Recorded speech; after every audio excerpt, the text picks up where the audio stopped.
because they're so engulfed in their own voices and their own godness. And then you go over there and he's like, just sit here, you'll get the answer. Then you get it. But then you're always learning in the arena, in the cage with a gorilla. So now you feel like you have to be careful that way too, because then you always go to that place for your answer. And then you find yourself always getting beat up for things, or always getting pulled into fights because people think you can handle it all the time. It's not true. Every time I get past my gorilla, believe me, we're always neck and neck. So it's like I'm always getting pulled up.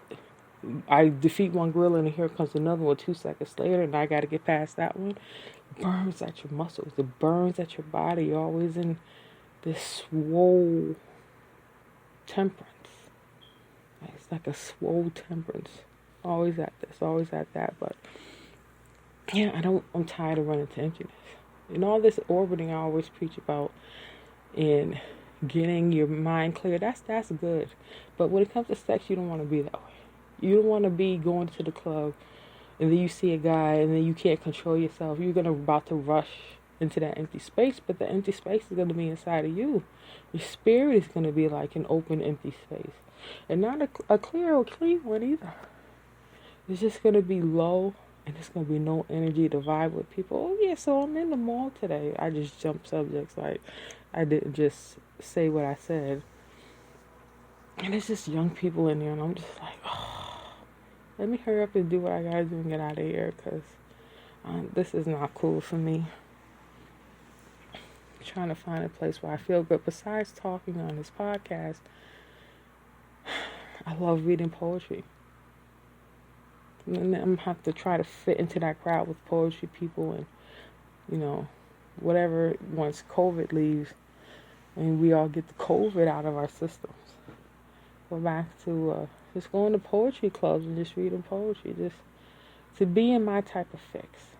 What makes me comfortable is that I could just stop worrying about where I fit on the social ladder. On the creative force, the end that I'm on. Yeah, so funerals on Friday. I ain't gonna be no good for about a couple of days after, but these things pass with time. I got used to my father. He had passed away. He died when I was 8. He's been gone for so long. Crazy thing about it is I never saw that side of him.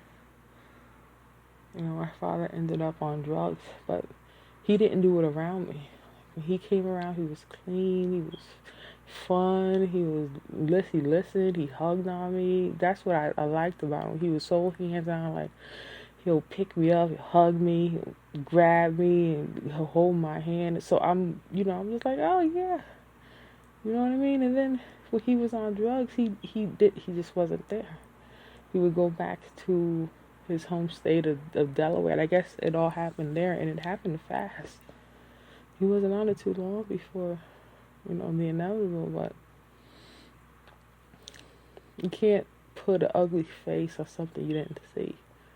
And I'm trying to realize somebody in a space that I just didn't see. And, I get over it, but it comes up because my Aunt Lachelle was someone who dealt with this demon for so long. 50 years. I'm trying to get past it. I'm trying not to delve into her personal, but I put an X on it because it slips out in little Mississippi. Sip and move. Sip and move. Alright, well. I wish I had more to say, but I need to get some sleep. I've been all over the place today. But, see you when I see you. Talk to you later. As much as I thought I could plan a podcast, that is not going to happen. I do not have the mindset to sit here.